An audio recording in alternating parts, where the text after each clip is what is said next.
السلام على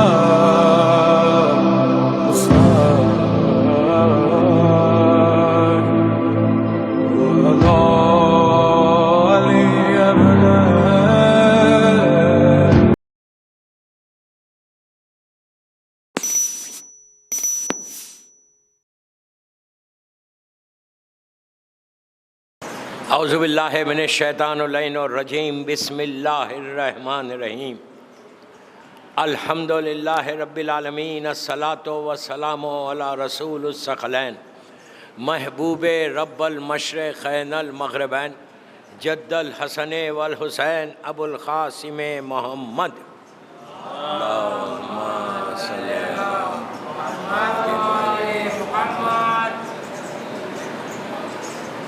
وعلی اہل بیتہ طیبین الطاہرین المعصومین المظلومین بسم اللہ الرحمن الرحیم انی سلم لمن سالمکم وحرب لمن حاربکم الی یوم القیامہ۔ صلوات پڑھیں محمد والے اللہم صلی محمد والے محمد۔ عزاداران امام زینبیہ امام بارگاہ ممبئی کی عشر محرم کی دوسری مجلس ہے جو ان کلمات کے اوپر میں نے کل شروع کی تھی۔ یہ ایک وعدہ ہے، یہ ایک عہد ہے جو ہم امام حسین سے کرتے ہیں۔ زیارت عاشورہ کے یہ جملے ہیں کہ انی سلم لمن سالمکم و حرب لمن حاربکم الی یوم القیامہ، کہ مولا حسین ہم آپ سے وعدہ کر رہے ہیں کہ آپ نے جس کے ساتھ پیس کیا ہم بھی اسی کے ساتھ کریں گے انشاءاللہ، اور جس کے ساتھ آپ نے جنگ کی ہم بھی اسی کے ساتھ جنگ کریں گے، اور یہ سلسلہ قیامت تک باقی رہے گا۔ کل میں نے آپ سے کہا تھا کہ یہ اتنا ضروری ہے، یہ اتنا امپورٹنٹ ہے کہ جب ہم نے وعدہ کیا ہے کہ مولا آپ کے ساتھ پیس جس کے ساتھ آپ نے کیا اسی کے ساتھ ہم کریں گے، تب ہماری ذمہ داریوں میں سے ایک ذمہ داری ہے۔ محرم پریکٹس نہیں، محرم ایک اویئرنیس کا نام ہے، محرم ایک بیداری کا نام ہے، محرم میں ایک انقلاب آنا ہمارے ذہنوں کا کہ ہم کو یہ سوچنا کہ امام حسین نے جو اتنی بڑی قربانی دی کوئی چھوٹی قربانی نہیں تھی۔ ایک دن میں پورے گھر کو لٹا کر مولا حسین نے ہمیشہ ہمیشہ کے لیے دین کو بچا لیا۔ اگر آج اسلام باقی ہے، اگر آج کلمہ باقی ہے تو یہ فرزند زہرا کا صدقہ ہے۔ اگر فرزند زہرا اس وقت آگے نہیں بڑھتے، اس لیے کہ وہ حالات ایسے تھے، یزید یہ چاہتا تھا ظالم کہ ہر چیز کو میں ختم کر دوں، کوئی چیز کو باقی نہیں رکھوں، سارے واجبات کو جتنا حلال تھا جو اسلام میں حرام ہے، جتنے حرام ہے یہ نہیں کرنا یہ نہیں کرنا، جو آج سب مسلمان اس کو ایکسیپٹ کرتے ہیں، سارے حرام کو اس نے حلال کر دیا۔ اتنا کھلم کھلا گناہ کرتا تھا، اتنا کھلم کھلا کہ اس کو شرم نام کی کوئی چیز نہیں تھی، ڈر نام کا کوئی چیز نہیں تھی، خوف نام کی کوئی چیز نہیں تھی، بلکہ وہ کھلم کھلا گناہ کرتا تھا۔ اسی لیے ہمارے پاس حکم ہے کہ گناہ پہلے تو گناہ کرنا ہی نہیں، بالکل نہیں کرنا، اور جو بھی مثال کے طور پہ کوئی کرتا ہے اور وہ کھلم کھلا کرتا ہے تو اس کا عذاب زیادہ ہے کہ تم کو ڈر ہی نہیں ہے اللہ کا۔ مثال کے طور پہ کوئی نماز نہیں پڑھتا اور بولتا میں نماز نہیں پڑھوں گا تو یہ کھلم کھلا گناہ ہے۔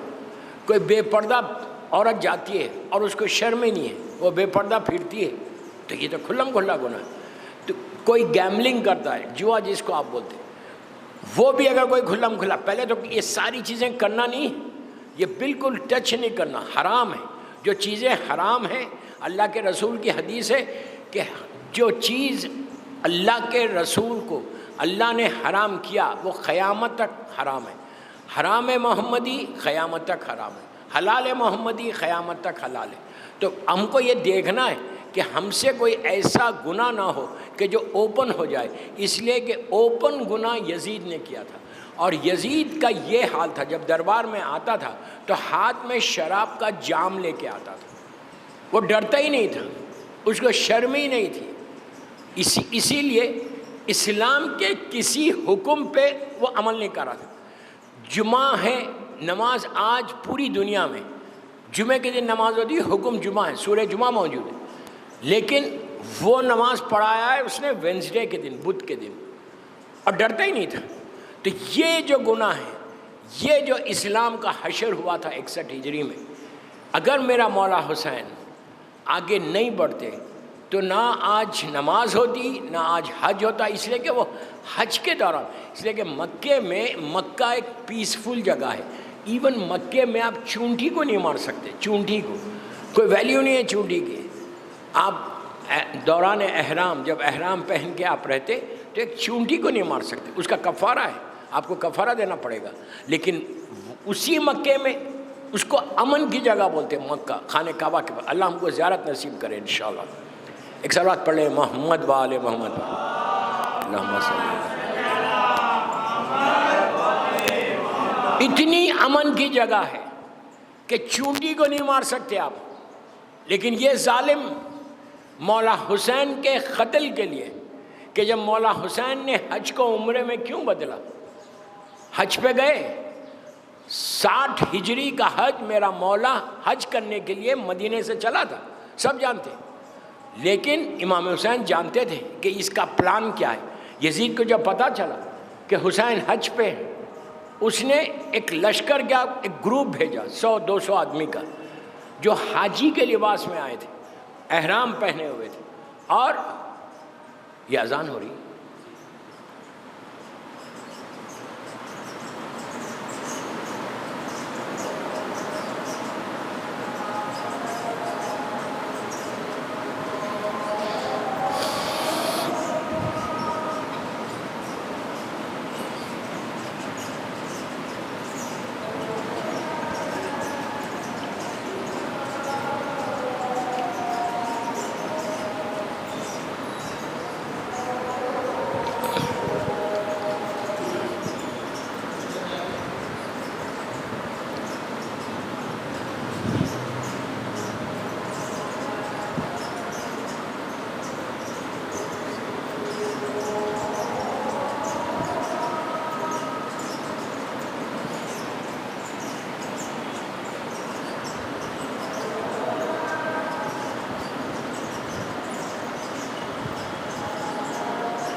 ایک صلوات پڑھ لیں محمد و آل محمد پر، اللہم صلی اللہ محمد وسلم۔ تو مولا حسین جب حج پہ گئے، 60 ہجری کا حج، وہ ایک حج ایسا ہے کہ 8 ذیلحجہ کو حسین نے حج کو عمرے میں بدلا۔ میدان عرفہ سے آپ نکل گئے، کیوں نکلے؟ یزید یہ چاہتا تھا کہ حسین جب خانہ کعبہ کا طواف کریں دوران حج، تو حاجیوں کے لباس میں اس نے قاتلوں کو بھیجا تھا کہ جو اندر اپنے ساتھ خنجر کو لے کر آئے تھے، اور کہا تھا کہ جب حسین طواف کرے، دوران طواف حسین کا مرڈر کر دو، حسین کو قتل کر دو وہیں پہ۔ تو آپ سوچو یہ حد تک چلا گیا تھا کہ کعبے کا تقدس ختم ہو گیا۔ اگر آج کعبے کا تقدس ہے سارے مسلمانوں میں تو وہ صدقہ ہے مولا حسین کا، کہ جنہوں نے کعبے کے تقدس کو بچا لیا. جو آج کعبہ موجود ہے اس مقام پہ وہ صرف اور صرف حسین ابن علی کی وجہ سے. تو وہ کھلم کھلا گناہ کرتا تھا. تو ہمارے لیے حکم ہے کہ ہم کوئی ایسا عمل نہ کریں کہ جس سے گناہ ہم سے کھلم کھلا ہو جائے. اور ایک صلوات پڑھیں محمد والے محمد صلی اللہ علیہ وسلم. آپ ینگ ہیں, پورے یوتھ بیٹھا میرے سامنے, تو تم اپنی زندگی میں کام کرنے کی کوشش کرو. سب سے پہلے چیز ایجوکیشن کی طرف جاؤ. کیوں؟ جہالت میں حسین سمجھ میں نہیں آتا, علم سے سمجھ میں آتا. یہ یاد رکھو, جہالت اندھیرا ہے, علم نور ہے. سب ینگ ہیں, یوتھ ہے میرے سامنے, تو کوشش یہ کرو کہ ایسا ایجوکیشن حاصل کرو. آج دنیا میں شیعہ کو یہاں پہ رہنا ہے, حسینی کو یہاں رہنا ہے. عزاداری کرو, 24 گھنٹے عزاداری کرو, پوری زندگی عزاداری ہمارا حصہ ہے, عزاداری ہماری زندگی ہے, عزاداری ہماری تقدیر ہے, عزاداری ہماری ڈیسٹینی ہے. لیکن جہالتوں میں رہ کے نہیں کر سکتے جب تک آپ اپنی زندگی میں علم کو حاصل نہیں کریں گے. آج دنیا میں جو بھی لوگ آگے بڑھے, اگر بڑے بڑے بزنس مین ہیں, بڑے بڑے جاب پہ ہیں, تو وہ کیوں ہیں؟ علم ہے اسی لیے ہے. تم لوگ اپنی زندگی کا ایک ٹارگٹ بنانا. دیکھیے 10 دن کی عزاداری چل رہی, آپ یہ کرو, اس کو ایک مجلس کرو. ایگزامس, اگر ایگزامس ہے تو فوراً جا کے ایگزام دینا. اس لیے کہ آج یہ 4-5 سال جو تمہاری لائف کے ہیں, اس میں اتنا ایجوکیشن حاصل کرو کہ تم صحیح معنی میں جو مقصد حسین ہے اس کو تم پورا کرو گے. جتنا امام کے چاہنے والے تھے, کوئی اٹھا کے دیکھو تاریخ, کوئی جاہل نہیں تھا, کوئی جاہل نہیں تھا. مولا علی کہتے ہیں کہ اتنے علم کو حاصل کرو کہ بڑی بڑی حکومت تمہاری محتاج ہو جائے. میثم تمار کو دیکھ لیں, سلمان کو دیکھ لیں, ابو ذر کو دیکھ لیں, آج کے دور میں دیکھ لو. آج کے دور میں جتنے بڑے بڑے لوگ ہیں جو پڑھے لکھے ہیں, ہمیشہ یاد رکھو تم کو آگے بڑھنا ہے. شیعہ ہمیشہ آگے بڑھے, شیعہ پیچھے نہیں آئے. کیوں؟ تم کرارن و غیر فرارن کے ماننے والے ہو, تم امام علی کے ماننے والے ہو. مولا علی باب المدینۃ العلم ہے. مشہور رسول کی حدیث ہے کہ انا مدینۃ العلم و علی بابھا, کہ میں علم کا شہر ہوں اور علی اس کا دروازہ ہے. تو اگر علی والے جہالتوں میں رہیں گے, اگر علی والے علم کو حاصل نہیں کریں گے, آپ دنیا میں باہر ملکوں میں جا کے دیکھو کہ مولا حسین کے چاہنے والے کہاں کہاں پر ہیں. اگر ہم ہندوستان میں کچھ نہیں کر رہے, آپ بامبے میں رہتے, بامبے میں بڑی اپرچونیٹیز ہے, بامبے میں بڑی فیسلٹیز ہے, بامبے میں کئی ایسے گروپس ہیں. اگر تم نہیں پڑھ سکتے, کتنی آرگنائزیشنز ہیں یہاں پہ کہ جو ایجوکیشن کو سپورٹ کرتی.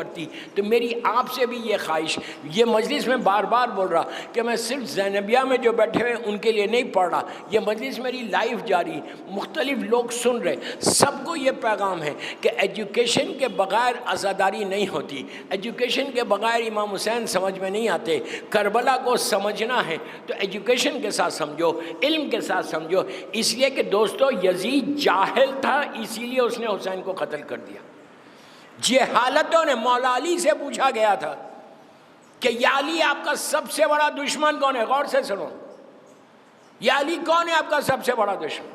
سب لوگ بیٹھے ہوئے, سب لوگ یہ سمجھ رہے تھے کہ مولا اس کا نام لیں گے, اس کا نام لیں گے, اس کا نام. میں کسی کا نام نہیں لے رہا, یہ اس کا نام لیں گے, اس کا اس کا اس کا اس کا.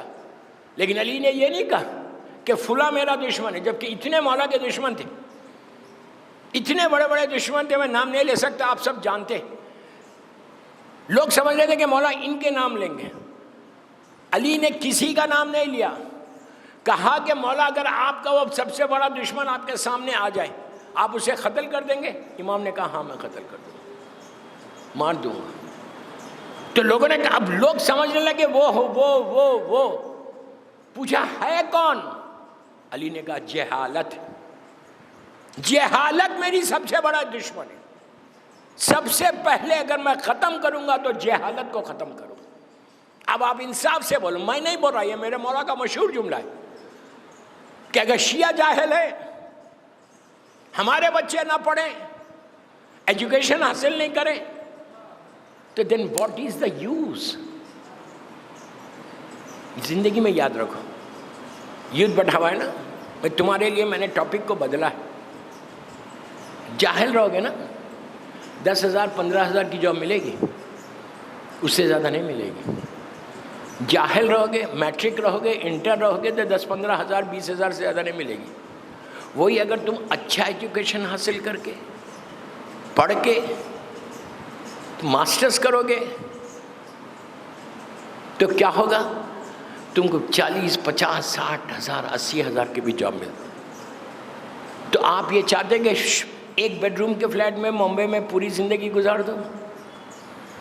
ایک بیڈ روم میں نہیں رہنا، 2 بیڈ روم میں نہیں رہنا. تم اپنا ٹارگٹ بنگلہ رکھو. ابھی ینگ ہو نا، یہ پلان کرو کہ مجھے ماسٹرز کرنا ہے، اب کر کے میں باہر چلا جاؤں، باہر جا کے ماسٹرز کروں، کمپنی کے CEO کی طرف جاؤں، کمپنی کا پریسیڈنٹ بنوں، ہزاروں آدمی تمہارے انڈر میں کام کریں.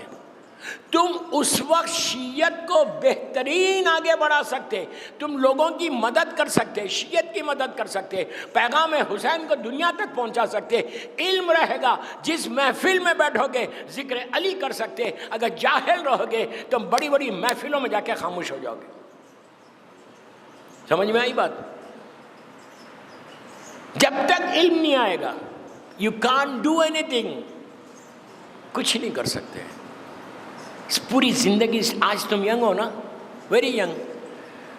آج اگر کوئی ایجوکیشن کے لیے بولتا ہے تو سمجھ میں نہیں آتا. کب سمجھ میں آئے گا تم کو؟ کب فیل کرو گے ریگریٹ؟ جب تم ایک سٹیج پہ آ جاؤ گے، 24-25 سال کے ہو جاؤ گے، تمہارے دوست آگے بڑھ گئے، ان کے پاس جابس ہیں، تمہارے پاس جاب نہیں ہے، کوئی کسی کا ساتھ نہیں دیتا. یاد رکھو، آج تمہارے ماں باپ ہیں تمہیں کھلا رہے ہیں، اللہ ان کو اچھا رکھے، سلامت رکھے. ماں باپ مر گئے، کوئی بھائی مدد نہیں کرتا، سب اسٹرگل کر رہے. تم ایسے بن جاؤ، تم اتنے مضبوط ہو جاؤ، اپنے پیروں پہ کھڑے ہو جاؤ کہ تم لوگوں کی مدد کرنا. ایجوکیشن کے بعد عزاداری سمجھ میں آتی، مولا حسین سمجھ میں آتے، امام علی کا کردار سمجھ میں آتا. اتنے مولا کے ارشادات نہج البلاغہ میں ہے، نہج الاسرار میں ہے، اتنے امام علی کی سیئنگس ہیں. ہم کیا کر رہے ہیں؟ ٹیلی فون کے اوپر، سب کے پاس اسمارٹ فون ہے، ٹیلی فون کے اوپر چیٹنگ کرنے سے بہتر امام علی کے، مولا حسین کے، معصومین کے ارشادات کو اپنے فیس بک پہ لگاؤ، انسٹاگرام پہ لگاؤ، روزانہ مولا کی کوئی سیئنگ کو دوسروں تک پہنچاؤ. یہ بہترین سیرت ہے امام کی، بہترین مدد ہے غیبت امام میں کہ تم امام کے ارشادات لوگوں تک پہنچاؤ. یہ تمہارا کام ہے. ٹیلی فون کے مقصد کا استعمال کرو، خالی اسمارٹ فون لے کے گھومنا نہیں، بلکہ اپنے آپ کو صحیح معنی میں شیعہ بنانا. میں ایک ایک جملے کا ذمہ دار، میری مجلس لائیو جاری کہ کوئی جاہل معصوم کے پاس نہیں تھا، کوئی جاہل نہیں تھا. جب علی کے پاس آتے تھے، بیٹھتے تھے، مولا سے علم لیتے تھے، اور جو نہیں لیا وہ دشمن علی بنا. جتنے دشمن تھے مولا کے وہ سب کے سب جاہل تھے، سارے کے سارے جاہل تھے. اور جتنے عالم تھے وہ امام علی کو مانتے تھے. امام کے ارشادات، امام کے ساتھ بیٹھنا، امام کے علم کو دیکھنا، امام سے سوالات کرنا، اور امام اس سوالات کا جواب دے. ہر معصوم کے ساتھ یہی ہوا کہ وہ کام کرنے لگے. تو میری ریکویسٹ ہے زینبیہ کی دوسری مجلس میں کہ اگر تم صحیح معنی میں شیعت کی مدد کرنا چاہتے ہیں اس دور میں تو علم کے ذریعے کرو. جتنا تم ایجوکیشن کو حاصل کرو گے، یا اتنے کالجز ہیں، اتنی آرگنائزیشنس ہیں، میں جانتا ہوں اگر تم لوگوں کو کوئی ہیلپ چاہیے تو لیٹ می نو، میں ان آرگنائزیشن سے بات کر سکتا. تو یہ کوشش کرو کہ بچے، لڑکیاں اور لڑکے دونوں کو پڑھنا ہے، اور علم کو حاصل کر کے مولا حسین، مولا علی علیہ السلام کی تعلیمات کو اپنے پاس رکھو. اس کے بعد ہی تم کو سمجھ میں آئے گا کہ عزاداری کیا ہے، یہ ماتم کیا ہے، یہ ذکر تم بات کر سکتے ہیں. یہ بہترین عمل ہے دوستو، آج بات سمجھ میں نہیں آ رہی، یہ بہترین عمل ہے امام کی مدد کرنے کا۔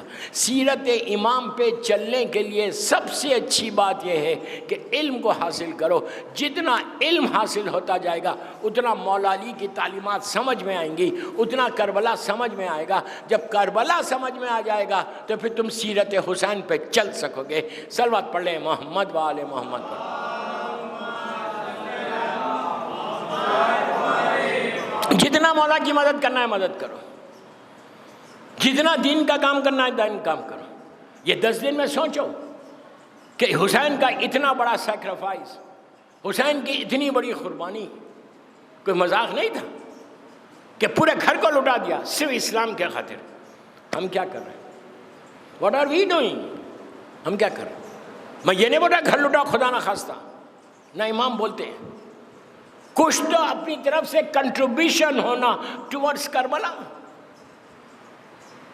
ایک میری طرف دیکھو، ایک چیز یاد رکھو، ایسا کرنے میں عزت جاتی ہے۔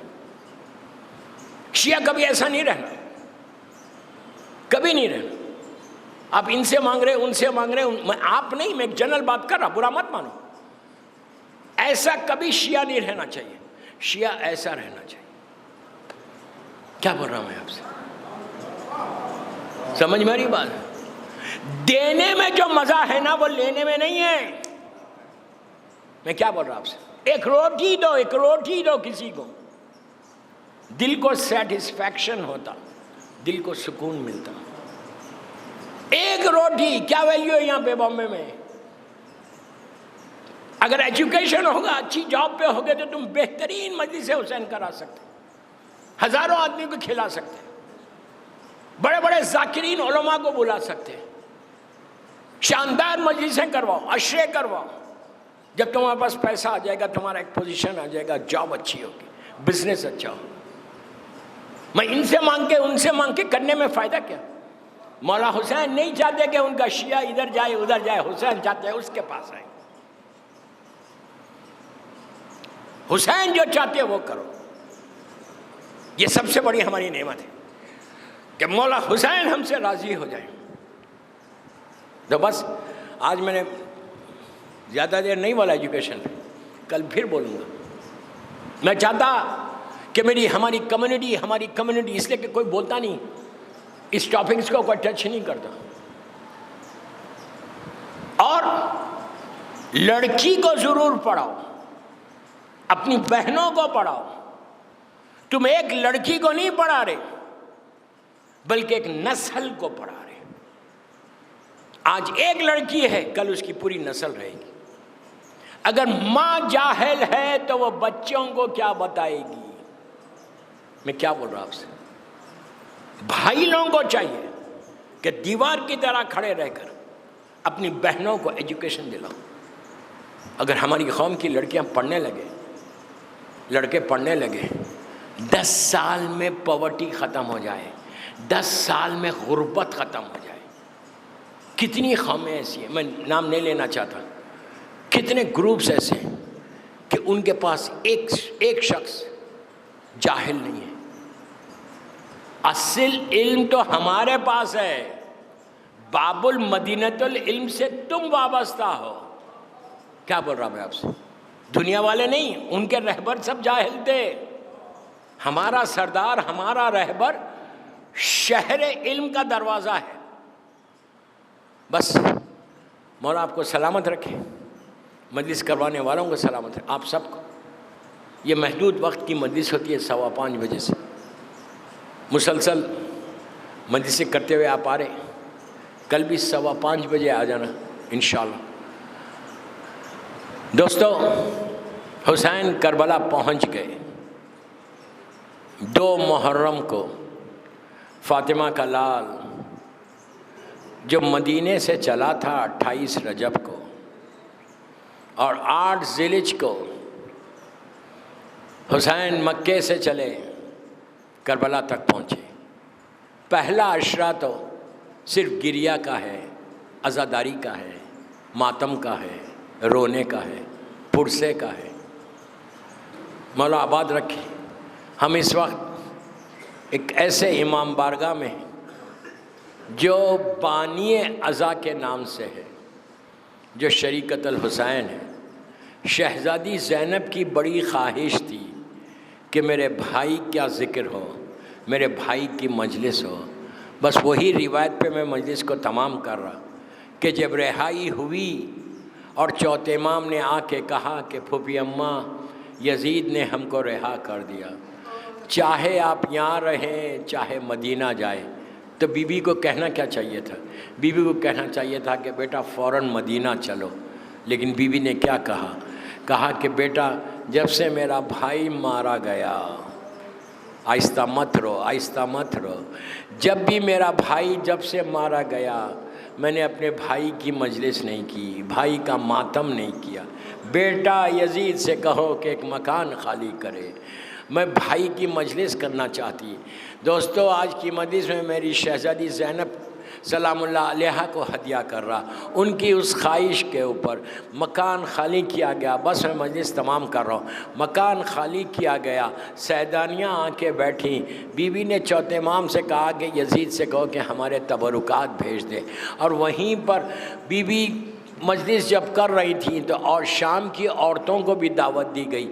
شام کی عورتیں یہ سمجھ کے آئیں کہ بڑے گھر کے لوگ ہیں، شان و شوکت کا بھاری لباس پہن کر آئیں، تو عجیب منظر دیکھا کہ خاک کے اوپر بیویاں بیٹھی ہیں، ایک بیوی بیچ میں بیٹھی ہے، اس نے سر کو اٹھا کے دیکھا، دیکھ کے کیا تمہارے شہر میں پرسے کا یہی طریقہ ہے؟